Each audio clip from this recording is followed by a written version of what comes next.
Assalamualaikum warahmatullahi wabarakatuh. Perkenalkan, nama saya Islamia. Saya merupakan dosen tetap program studi Sistem Informasi Fakultas Teknik Universitas Mula Warman. Pada kesempatan ini saya akan memberikan penjelasan terkait dengan mata kuliah Sistem Pendukung Keputusan yang meliputi Delivery Interaction Assessment. Selanjutnya, deskripsi mata kuliah Sistem Pendukung Keputusan. Mata kuliah ini membahas tentang konsep sistem pendukung keputusan serta metode-metode yang digunakan. Pada pelaksanaan mata kuliah ini, mahasiswa akan diberikan pengetahuan dan diberikan kemampuan dalam hal membuat model solusi untuk kasus-kasus tertentu untuk pengambilan keputusan dan bagaimana informasi tersebut diolah dari data mentah yang ada dengan menerapkan prinsip-prinsip sistem pendukung keputusan. Materi kuliah ini adalah dasar tentang teori keputusan terkomputerisasi, permasalahan analisis data dengan metode tertentu dan implementasinya. Di sini, mahasiswa mampu memahami konsep sistem pendukung keputusan, metode-metode dalam sistem pendukung keputusan, serta dapat mengimplementasikan dari metode yang dijelaskan. Kemudian, ada sistem pembelajaran. Untuk sistem pembelajaran mata kuliah Sistem Pendukung Keputusan ini diampu oleh 2 dosen yang terdiri dari tim teaching. Jumlah pertemuan ada 14 kali tatap muka yang dilaksanakan secara daring dengan menggunakan Zoom meeting dan MOLS atau Mula Warman Online System. Beban waktu pembelajaran 3 SKS yang terdiri dari 3 kali 50 menit tatap muka terjadwal serta 3 kali 60 menit belajar mandiri. Pelaksanaan ujian tengah semester dilaksanakan pada pertemuan ke-8 dan untuk pelaksanaan ujian semester dilaksanakan pada pertemuan ke-16. Nah, untuk materi pembelajaran, di sini di pertemuan pertama dengan subjek PMK mahasiswa mampu untuk memahami aturan perkuliahan SPK dan menjelaskan teori dan konsep pendukung keputusan itu terdiri dari materi pembelajaran yaitu inisialisasi perkuliahan SPK, kontrak dan aturan perkuliahan, pengertian pendukung keputusan, kemudian perkembangan pendukung keputusan dan contoh kasus pendukung keputusan. Kemudian di pertemuan yang kedua, mahasiswa mampu untuk menjelaskan apa itu pendukung keputusan dan bagaimana hubungan antara pendukung keputusan dan sistem pendukung keputusan, serta membuat contoh perbedaan antara pendukung keputusan dan sistem pendukung keputusan dalam satu kasus. Nah, untuk materi pada pertemuan kedua itu disajikan yaitu pengertian sistem pendukung keputusan, penjelasan tentang perbedaan antara pendukung keputusan dan sistem pendukung keputusan, kemudian yang berikutnya adalah contoh kasus penerapan dan perbedaan antara pendukung keputusan dan sistem pendukung keputusan dalam contoh kasus. Kemudian di pertemuan ketiga dengan subjek PMK mahasiswa mampu untuk menjelaskan definisi dan konsep data warehousing, menjelaskan perbedaan data warehousing dan relational database, serta menjelaskan multidimensional data model. Yaitu materi yang disajikan yaitu pengertian tentang data warehouse, kemudian penjelasan dari perbandingan dan perbedaan data warehousing dan relational database, kemudian berikutnya adalah penjelasan tentang multidimensional data model. Kemudian di pertemuan keempat, mahasiswa mampu untuk menjelaskan struktur sistem dan sistem pendukung keputusan dan memahami tahap dan fungsi setiap bagian pada bagian struktur sistem. Nah, untuk materi pertemuan keempat ini terdiri dari penjelasan struktur sistem dalam SPK, kemudian penjelasan tentang tahap dan fungsi setiap bagian struktur sistem, kemudian penjelasan implementasi dari struktur sistem SPK pada contoh kasus. Untuk pertemuan kelima, mahasiswa mampu untuk menjelaskan model-model tahapan dan klasifikasi sistem pendukung keputusan. Nah, untuk materinya adalah penjelasan model-model yang ada dalam SPK, kemudian penjelasan tahapan-tahapan pada SPK, dan penjelasan tentang klasifikasi yang ada di dalam SPK. Kemudian pertemuan ke-6 membahas terkait dengan subjek PMK itu adalah mahasiswa mampu untuk menjelaskan teori dan konsep decision analysis dan menjelaskan model decision analysis. Materi pembelajaran yaitu pengertian teori dan konsep decision analysis, kemudian penjelasan model decision analysis. Nah, untuk di pertemuan yang ketujuh, dengan sub CPMK mahasiswa mampu untuk membuat solusi dengan menerapkan decision analysis. Untuk materi pembelajarannya, presentasi tugas tengah semester untuk membuat solusi dengan menerapkan decision analysis. Dan untuk pertemuan ke-8 itu akan diisi dengan ujian tengah semester. Pertemuan 9 itu dengan sub CPMK mahasiswa mampu memahami, menjelaskan, dan mampu mencari solusi dengan metode fuzzy modeling. Di sini materi pembelajarannya itu adalah pengertian teori dan konsep fuzzy modeling, kemudian penjelasan model fuzzy modeling. Kemudian untuk pertemuan 10 dan 11 dengan sub CPMK mahasiswa mampu untuk mengetahui teori dan konsep forecasting, menjelaskan teori dan konsep forecasting, mengetahui contoh solusi dengan menerapkan forecasting pada kasus tertentu. Untuk materi pembelajarannya itu adalah penjelasan tipe forecasting, penjelasan time series, pengertian stationary forecasting, model, kemudian pengertian linear trend time series, penjelasan performance forecasting method. Untuk pertemuan 12 dan 13, mahasiswa mampu untuk mengetahui teori dan konsep analytical hierarchy process atau AHP, menjelaskan teori dan konsep analytical hierarchy process atau AHP, implementasi pada kasus untuk mencari solusi dengan menerapkan analytical hierarchy process atau AHP. Untuk materi pembelajarannya yaitu pengertian teori AHP, penjelasan tahapan AHP, dan penjelasan prinsip dasar dan aksioma AHP.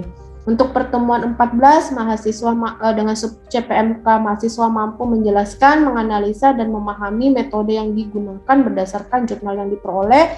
Untuk materi pembelajarannya yaitu analisa metode yang digunakan pada jurnal yang diperoleh. Kemudian untuk pertemuan ke-15 dengan sub CPMK mahasiswa mampu menjelaskan beberapa metode dalam SPK dan mengimplementasi ke dalam contoh kasus. Untuk materi yang disajikan yaitu presentasi tugas implementasi metode dalam SPK ke dalam sebuah kasus. Nah, untuk pertemuan 16 itu akan diisi dengan ujian akhir semester.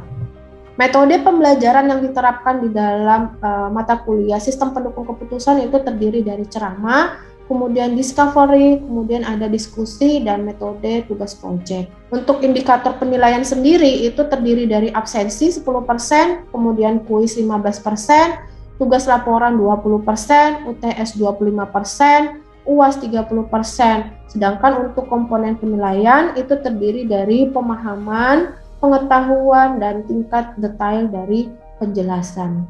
Selanjutnya saya akan menampilkan terkait dengan salah satu pertemuan mata kuliah sistem pendukung keputusan. Assalamualaikum warahmatullahi wabarakatuh. Jumpa lagi kita di mata kuliah sistem pendukung keputusan. Pada kesempatan kali ini kita akan membahas terkait dengan materi analytical hierarchy proses atau biasa kita sebut dengan istilah AHP. AHP atau Analytical Hierarchy Process merupakan suatu model pendukung keputusan yang dikembangkan oleh Thomas L. Satie. Model pendukung keputusan ini akan menguraikan masalah multifaktor atau multikriteria yang kompleks menjadi suatu hierarki. Menurut Satie, tahun 1993, hierarki didefinisikan sebagai suatu representasi dari sebuah permasalahan yang kompleks dari suatu struktur multilevel, di mana level pertama adalah tujuan yang diikuti level faktor, kriteria, subkriteria, dan seterusnya ke bawah hingga level terakhir dari alternatif. Selanjutnya, kita akan masuk kepada namanya langkah-langkah metode AHP atau Analytical Hierarchy Process. Yang pertama itu kita akan membuat namanya hierarki. Sistem yang kompleks dapat dipahami dengan memecah menjadi elemen-elemen pendukungnya, menyusun elemen secara hierarki dan menggabungkannya atau mensintesisnya. Nah, di sini kita akan mencontohkan pada satu kasus. Sebuah perusahaan ingin memilih karyawan berprestasi dengan memperhatikan beberapa kriteria. Nah, dalam contoh kasus ini ada 4 kriteria yang akan dijabarkan. Yang pertama, kriteria kedisiplinan itu memiliki namanya subkriteria baik, cukup, dan kurang. Kemudian, prestasi kerja itu memiliki subkriteria baik, cukup, kurang. Kemudian pengalaman kerja baik, cukup, kurang, dan yang terakhir adalah kriteria perilaku itu ada baik, cukup, kurang. Selanjutnya kita akan membuat struktur hierarki dari penentuan karyawan berprestasi. Nah, kita sudah ketahui tadi bahwa goal atau tujuan dari soal tadi yaitu adalah karyawan berprestasi. Jadi kita membentuk struktur hierarkinya yang di atas itu adalah goalnya dulu atau tujuannya. Tujuannya adalah menentukan karyawan berprestasi. Nah, untuk menentukan karyawan berprestasi ini tadi dikatakan di dalam soal bahwa ada beberapa pertimbangan kriteria atau ada 4 kriteria yang disebutkan di dalam soal, yaitu kedisiplinan, prestasi kerja, pengalaman kerja, dan perilaku. Dan disebutkan bahwa masing-masing kriteria tersebut memiliki namanya subkriteria. Kedisiplinan memiliki 3 subkriteria, jadi ini adalah subkriterianya ya. Begitupun juga dengan prestasi kerja, pengalaman kerja, dan perilaku. Nah, selain itu, di dalam metode AHP, selain kita mengetahui namanya goalnya, kemudian kriterianya apa, kemudian subkriterianya apa, maka juga ada namanya alternatif. Jadi alternatif pertama sampai alternatif ke N. Nah, jadi ini adalah model hierarki. Ya. Nah, selanjutnya setelah kita membuat namanya hierarki, maka kita harus bisa membuat namanya matriks berpasangan. Nah, matriks berpasangan ini karena kita memiliki 4 kriteria dan masing-masing memiliki subkriteria, maka matriks berpasangannya akan terdiri dari 5 matriks. Kenapa ada 5 matriks? Yang pertama yang kita pasangkan adalah matriks untuk kriteria. Jadi ini adalah matriks pertama ya. Kemudian matriks kedua itu adalah subkriteria dari kedisiplinan ya. Jadi ini adalah matriks kedua, ini adalah matriks ketiga, ini adalah matriks keempat, dan ini adalah matriks ke-5. Jadi kita akan membuat 5 matriks berpasangan. Ya. Kemudian bagaimana kita akan membuat namanya matriks berpasangan? Yang pertama itu adalah kita harus menentukan dulu prioritas elemen. Jadi untuk mengisi matriksnya kita harus bisa tahu terkait dengan nilai intensitas kepentingannya. Jadi kalau misalnya nilainya 1, maka kedua elemen sama pentingnya. Kemudian kalau dia nilainya adalah 3, maka elemen yang 1 sedikit lebih penting daripada elemen yang lain. Jadi seperti yang saya sampaikan bahwa untuk mengisi matriks ini kita harus mengetahui namanya tabel intensitas kepentingan ini. Jadi yang pertama ya, kita akan membuat matriks berpasangan yaitu untuk kriterianya dulu ya. Jadi untuk kriterianya itu seperti sudah diketahui sebelumnya bahwa ada 4 kriteria ya. Jadi ada prestasi kerja, ada kedisiplinan, prestasi kerja, pengalaman kerja, dan perilaku. Nah, diperhatikan ya, di sini kita memasangkan nilainya 1 secara diagonal. Kenapa? Apa alasannya kenapa di sini adalah 1? Karena kedisiplinan dengan kedisiplinan itu kita pasangkan atau kita bandingkan, maka keduanya ini adalah sama pentingnya karena dia dipasangkan dengan dirinya sendiri. Ya. Jadi yang lainnya ini ya akan terjawab juga, yaitu prestasi kerja dipasangkan dengan prestasi kerja, maka juga nilainya 1. Nah, untuk di atas dari yang garis diagonal ini 2, 2, 3, 2, dan 2 itu adalah sesuai dengan kebutuhan user. Ya, user akan menginput nilainya berapa sesuai dengan kepentingannya. Ya, dengan melihat tabel intensitas kepentingan. Ya, jadi ini kita isi sendiri atau kita input sendiri. Ya, jadi yang di atas dari diagonal ini kita input sendiri sesuai dengan intensitas kepentingan user. Nah, bagaimana untuk mengisi yang di bawah ini? Ya, yang di bawah ini masih ada yang kosong. Nah, di sini kita lihat di intensitas kepentingan itu adalah kebalikan. Ya, jika untuk aktivitas I mendapat satu angka dibanding dengan aktivitas J, maka J mempunyai nilai kebalikannya dibanding dengan I. Jadi di sini kita akan membandingkan yaitu prestasi kerja dengan kedisiplinan. Prestasi kerja itu adalah 2, kedisiplinan adalah 1. Ya, jadi kalau dibalik adalah 1/2. Kemudian pengalaman kerja ya kita bandingkan dengan kedisiplinan. Di sini pengalaman kerja ada 2, kedisiplinan nilainya adalah 1. Maka tetap adalah 1/2 karena nilai kebalikannya. Begitupun seterusnya untuk mengisi ini. Ya, jadi kita harus bisa membandingkan antara kriteria-kriteria berpasangan ini. Ya, sehingga di bawah sini itu muncul nilainya. Selanjutnya, setelah kita selesai membuat matriks perbandingan kriteria, maka kita akan membuat matriks perbandingan subkriteria. Nah, untuk membuat matriks perbandingan subkriteria itu sama langkah-langkah dengan matriks perbandingan kriteria. Cuman di sini perbedaannya adalah cuman terdiri dari 3 subkriteria, yaitu baik, cukup, dan kurang. Selanjutnya kita akan melakukan namanya sintesis. Pertimbangan-pertimbangan terhadap perbandingan berpasangan disintesis untuk memperoleh keseluruhan prioritas. Hal-hal yang dilakukan dalam langkah ini adalah yang pertama menjumlahkan nilai-nilai dari setiap kolom pada matriks. Kemudian yang kedua membagi setiap nilai dari kolom dengan total kolom yang bersangkutan untuk memperoleh normalisasi matriks. Dan yang terakhir adalah menjumlahkan nilai-nilai dari setiap baris dan membaginya dengan jumlah elemen untuk mendapatkan nilai rata-rata.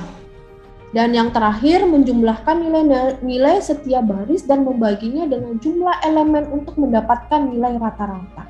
Ya, jadi setelah kita membuat namanya matriks perbandingan berpasangan baik kriteria maupun subkriteria, maka kita akan masuk ke namanya sintesis. Setelah kita melakukan sintesis nantinya, itu yang berikutnya adalah mengecek konsistensi logika. Dalam pembuatan keputusan penting untuk mengetahui seberapa baik konsistensi yang ada, karena kita tidak ingin keputusan berdasarkan pertimbangan dengan konsistensi yang rendah. Hal-hal yang dilakukan dalam langkah ini adalah sebagai berikut. Yang pertama, kalikan setiap nilai pada kolom pertama dengan prioritas relatif elemen pertama, nilai pada kolom kedua dengan prioritas relatif elemen kedua, dan seterusnya. Yang berikutnya, jumlahkan setiap baris. Yang berikutnya, hasil dari perhitungan baris dibagi dengan elemen prioritas relatif yang bersangkutan. Selanjutnya, jumlahkan hasil bagi di atas dengan banyaknya elemen yang ada, hasilnya disebut dengan maks. Selanjutnya, hitung konsistensi indeks atau CI dengan rumus CI sama dengan maks lambda dikurang N dibagi N dikurang 1, di mana N itu adalah sama dengan banyaknya elemen. Kemudian selanjutnya adalah menghitung konsistensi rasio atau nilai CR dengan rumus CR sama dengan CI dibagi IR, di mana CR adalah konsistensi rasio, CI sama dengan konsistensi indeks, IR sama dengan indeks random. Dan yang terakhir adalah memeriksa konsistensi hierarki. Jika nilainya lebih dari 10%, maka penilaian data judgment harus diperbaiki. Tetapi jika rasio konsistensi atau nilai CR kurang atau sama dengan 0,1, maka hasil perhitungan dapat dinyatakan benar. Nah, untuk mendapatkan nilai IR di sebelah kanan ini, ada tabel nilai IR atau indeks konsistensi. Nah, untuk menentukan nilai IR ini tergantung dari ukuran matriksnya. Jika misalnya matriksnya adalah 1,1 dan 2, maka nilai IR-nya adalah 0. Ketika ukuran matriksnya adalah 3, maka nilai IR-nya adalah 0,58. Selanjutnya, setelah kita mendapatkan matriks perbanding berpasangan, maka langkah selanjutnya adalah melakukan sintesis dan pengecekan logika kriteria. Nah, untuk melakukan sintesis ada 3 langkah yang harus kita lalui, yaitu pertama adalah menjumlahkan masing-masing kolom. Ya, jadi untuk mendapatkan nilai 2,33 itu diperoleh dari 1 ditambah 0,5 ditambah 0,5 ditambah dengan 0,33. Begitupun seterusnya untuk prestasi kerja, pengalaman kerja, dan perilaku. Jadi masing-masing sudah diketahui jumlah total masing-masing kolom. Setelah kita mengetahui jumlah masing-masing kolom, maka langkah berikutnya adalah membagi setiap elemen dengan jumlah total dari masing-masing kolom tersebut. Jadi saya contohkan di sini adalah untuk mendapatkan nilai 0,43 itu diperoleh dari 1 dibagi dengan 2,33. Begitupun dengan 0,5 di prestasi kerja ini diperoleh dari 2 dibagi dengan 4. Ya, jadi langkah yang sama untuk pengalaman kerja dan perilaku. Setelah kita mendapatkan nilai yang ini, maka kita akan melakukan namanya penjumlahan. Jadi kita akan melakukan penjumlahan baris. Jadi untuk mendapatkan 1,67 itu diperoleh dari 0,44 ditambah 0,50, kemudian ditambah 0,36 ditambah 0,38. Maka dapat hasilnya adalah 1,67.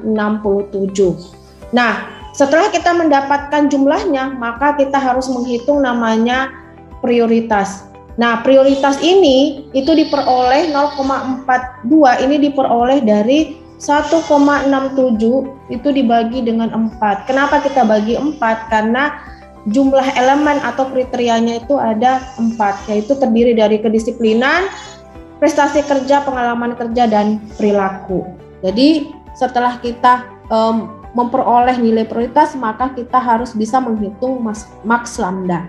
Di mana maks lambda itu adalah nilai prioritas ini ya dikalikan dengan jumlah masing-masing kolom di matriks berpasangan ya. Jadi 0,42 dikali dengan 2,33, kemudian 0,27 dikali dengan 4, kemudian 0,19 dikali dengan 5,5 ditambah dengan 0,12 dikali dengan 8, maka dapat hasilnya adalah 4,06.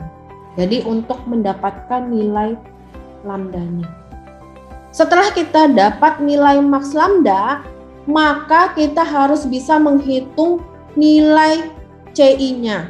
Di mana kita sudah ketahui bahwa rumus untuk mendapatkan nilai CI yaitu maks lambda dikurang dengan N dibagi N dikurang dengan 1. Nah, kita ketahui bahwa N itu adalah sama dengan 4. Kenapa 4? Karena kita mempunyai 4 elemen atau 4 kriteria, yaitu kedisiplinan, prestasi kerja, pengalaman kerja, dan perilaku. Ya, jadi N-nya itu adalah sama dengan 4. Ya, jadi tinggal dimasukkan rumusnya, yaitu 4,06 itu kita kurang dengan N atau banyaknya elemen itu berada di posisi 4, kemudian dibagi dengan 4 dikurang 1. Ya, maka dapat hasilnya adalah 0,06 dibagi dengan 3, karena 4 dikurang dengan 1 itu adalah 3, maka dapat hasilnya adalah 0,02. Setelah kita mendapatkan nilai CI, maka langkah selanjutnya adalah kita akan menentukan nilai CR-nya, ya. Jadi langkah terakhir itu adalah bagaimana kita mencari nilai CR-nya. Nah, untuk mendapatkan nilai CR itu adalah rumusnya adalah CI dibagi dengan IR, ya. Tadi CI-nya itu adalah 0,02, itu dibagi dengan 0,90. 0,90 didapatkan dari mana? Kita sudah ketahui bahwa matriks perbandingan berpasangan kita itu adalah matriksnya adalah ukurannya itu adalah 4 kali 4, ya, karena memiliki 4 kriteria. Jadi otomatis matriksnya adalah 4. Jadi 4. Jadi matriksnya adalah 4, maka dapat nilainya adalah 0,90, ya. Maka dapat hasilnya adalah 0,02. Nah, hasil akhir dari nilai CR ini, maka kita harus bisa mengetahui bahwa dikatakan bahwa dia akan konsisten jika dia lebih kecil daripada 0,1 atau 10%. Nah, di sini itu adalah nilainya lebih kecil daripada 0,1. Maka ini adalah sudah konsisten. Setelah kita mendapatkan nilai sintesis dan pengecekan logika kriteria, maka langkah selanjutnya adalah sintesis dan pengecekan logika subkriteria. Untuk langkah-langkahnya itu sama, ya. Jadi kita mulai dari kedisiplinan, kemudian prestasi kerja, kemudian pengalaman kerja, kemudian perilaku, semuanya ini sudah nilainya adalah konsisten. Jadi lebih kecil daripada 0,1 atau 10%. Selanjutnya, setelah kita mendapatkan nilai masing-masing prioritas dari masing-masing kriteria dan subkriteria dan nilainya adalah konsisten, maka kita bisa menuliskan nilai prioritas masing-masing kriteria dan subkriteria di sini. Di sini saya akan berikan contoh. Jadi kita bisa menuliskan 0,42, kemudian di sini adalah 0,27 didapatkan dari nilai kriteria dan masing-masing, dan seterusnya. Kemudian begitupun juga dengan nilai prioritas dari subkriteria. Di sini saya contohkan adalah untuk subkriteria kedisiplinan. Di sini untuk yang baik adalah 0,63, kemudian yang cukup 0,26, dan yang kurang adalah 0,11. Yang terakhir adalah alternatif. Nah, di sini kita sudah memiliki 3 alternatif, yaitu pegawai A, pegawai B, dan pegawai C. Nah, masing-masing kita sudah melakukan penilaian, yaitu masing-masing di sini adalah pegawai A itu adalah kedisiplinannya cukup, kemudian prestasi kerjanya cukup, pengalaman kerjanya juga baik, dan perilakunya juga baik. Nah, di sini kita sudah dapatkan masing-masing nilai prioritas dari kriteria dan subkriteria.